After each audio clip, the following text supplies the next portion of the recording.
Perkenalkan, saya Adi Pratio, STMT, dengan NIDEN 0405870002. Saya salah satu dosen tetap di Universitas Melati Bandar Lampung dengan Prodi Teknik Mesin Fakultas Teknik Universitas Melati Bandar Lampung. Saya mengampu mata kuliah Teknik Pelapisan dengan 2 SKS di semester 4. CPNK. Setelah mengikuti mata kuliah ini, mahasiswa mempunyai kompetensi dalam konsep dasar pelapisan, jenis-jenis pelapisan, dan metode teknik pelapisan, mampu menjelaskan dasar prinsip pentingnya logam meltil di lapis permukaannya, jenis pelapisan dan penerapannya, mampu menghitung biaya pelapisan untuk suatu konstruksi. Deskripsi singkat mata kuliah ini dibahas konsep dasar pelapisan, pelakuan permukaan sebelum pelapisan, proses pelapisan, jenis pelapisan, dan pengujian lapisan. Daftar pustaka yang kita pakai yaitu Kenneth Graham Electroplating Engineering Handbook, McGraw-Hill, US 1975, FA Lewin Hell Electroplating, McGraw-Hill, USA 1987.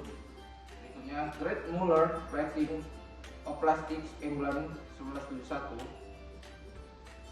Berikutnya Wilhelm I.A. and Mackie Elwood Modern Electroplating, US 1963. Berikutnya F. Carter Metallic Coating Corporation, Control London 1977.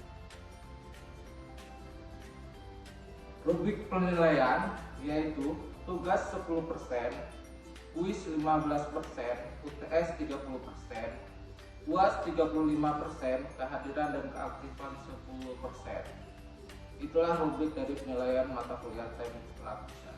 Assalamualaikum warahmatullahi wabarakatuh. Waalaikumsalam warahmatullahi wabarakatuh. Buat kuliah kita pagi ini hendaknya kita berdoa menurut agama dan saya masing-masing. Berdoa mulai. Doa selesai.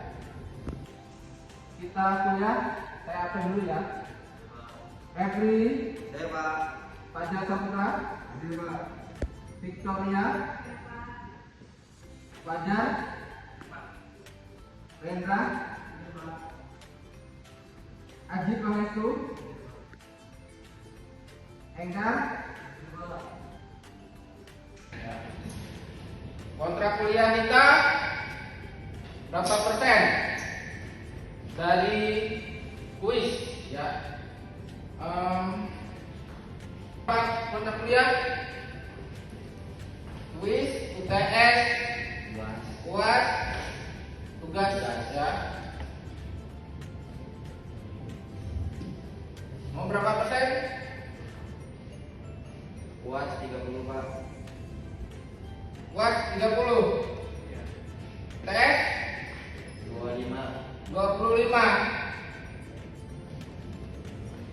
Kuis 25. tugas 20. 20. Sepakat?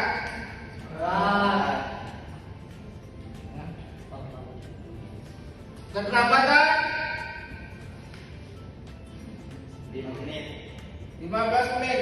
15 menit saya kasih waktu keterlambatan 15 menit. Jalan. Selamat pagi semuanya. Pagi Pak. Di sini kita mulai dengan kuliah. Ya. Kuliah yaitu teknik pelapisan. Mungkin kalian belum mengenal apa itu pelapisan. Sudah maksud? Belum. Belum Pak. Belum ya. Nah, kelas biar kalian tahu ya, itu perlindungan material terhadap korosi ya, atau karat pada logam. Contoh kecilnya, kalian di rumah ya punya barang dari logam, contohnya kayak pagar, itu perlu dilapiskan kan, motor kalian atau mobil kalian itu dilapiskan. Apa dilapiskannya secara menurut kalian apa? Kalau bodi mobil itu dilapiskan dengan apa? Dengan cat, supaya apa? Tidak berkarat atau korosi, ya kan? Pagar besi kalian supaya tidak berkarat, ya. Krom,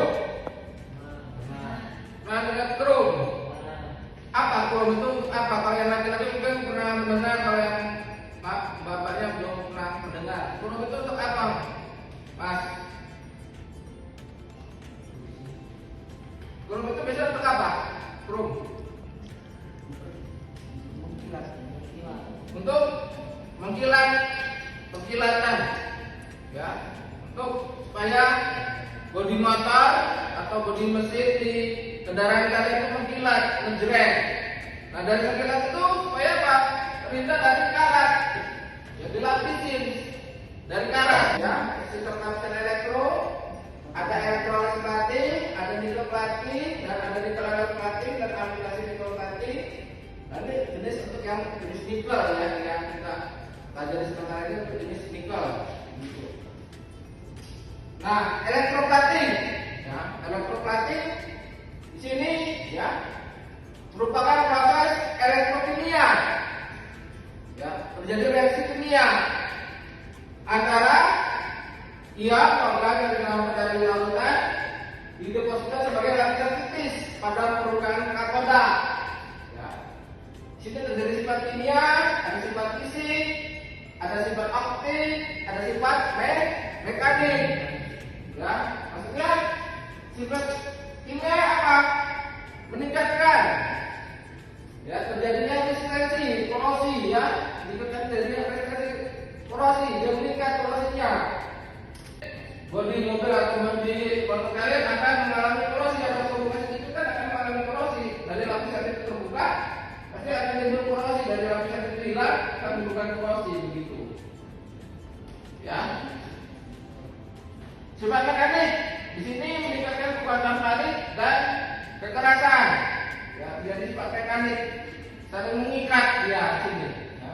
Dari kuat mengikat untuk pelapisan belajar larutan asam basa, mengukur pH asam basa menggunakan kertas lakmus. Ya. Nah, kalau yang basah itu yang mana? Yang basah di kertas lakmusnya warna Biru. ya, pink dan biru, pink, ya, pink. Di kertas lautan asam Warna biru. biru. Kalau yang basah Warna ungu, ya. Jadi masih ingat, ya, pelajaran SMA begitu, ya. Nah, ini kita nggak jauh dari pelajaran SMA, yaitu IPA, ya. Nah, ini makanya ada lautan asam dan ada lautan basah. Ini biasanya juga ada desakan berupa arus digunakan sebagai daya menggunakan ion-ion elektrolit, power supply. Menggunakan campur, ya, untuk sebagai listriknya menggunakan elektrolit tadi itu, ya. Nah, itu arus besar, tebal, tidak merata. Harus kurang kecil, sedikit lapisan logam yang terdeposit. Nah, itu. Elektroda, ada roda dan ada katoda. Yang minus katoda. Nah, inilah ada larutan, ya. Ada larutannya. Di situ ada reduksi katoda. Apa fungsi asam borat dalam larutan fasida? Fungsi asam borat Dalam larutan fasida adalah, ya, bokor pH. Itu larutan berhubungan itu bokor pH. Gitu. Untuk melindungi kadar pH-nya agar keasaman logam tersebut, begitu. Enggak akan terlindung sehingga tahan terhadap korosi dan tebal permukaan ini, ya, tebal, ya, begitu, tahan, ya. Supaya lapisan korosi ini, ya, contohnya ini adalah sebagai contoh, ini ada sebuah logam, ya, kan? untuk menambah kekerasan ketebalan dari permukaan, ya, supaya terhindar dari sifat korosi. Kalau tebal permukaan dan terlindung akan terhindar dari sifat korosi, kan? Dia akan tahan terhadap karat. Begitu. Lalu larutan elektrolit yang paling umum digunakan pada proses nickel plating. Yaitu larutan quartz nikel. Ya, itu larutan quartz nikel yang paling baik untuk elektrod plating. Begitu. Yang paling baik ya? Ya. Larutan quartz nickel. Mas Pak. Silakan ada bilang aja, Dedek. Materi yang saya sampaikan di sini dapat dicerna atau dapat dipahami oleh adik-adik mahasiswa semua, ya. Sebelum kita mengakhiri perkuliahan, saya mohon maaf bila ada kata-kata yang salah maupun perasaan adik-adik mahasiswa semua. Saya mohon maaf. Assalamualaikum warahmatullahi wabarakatuh.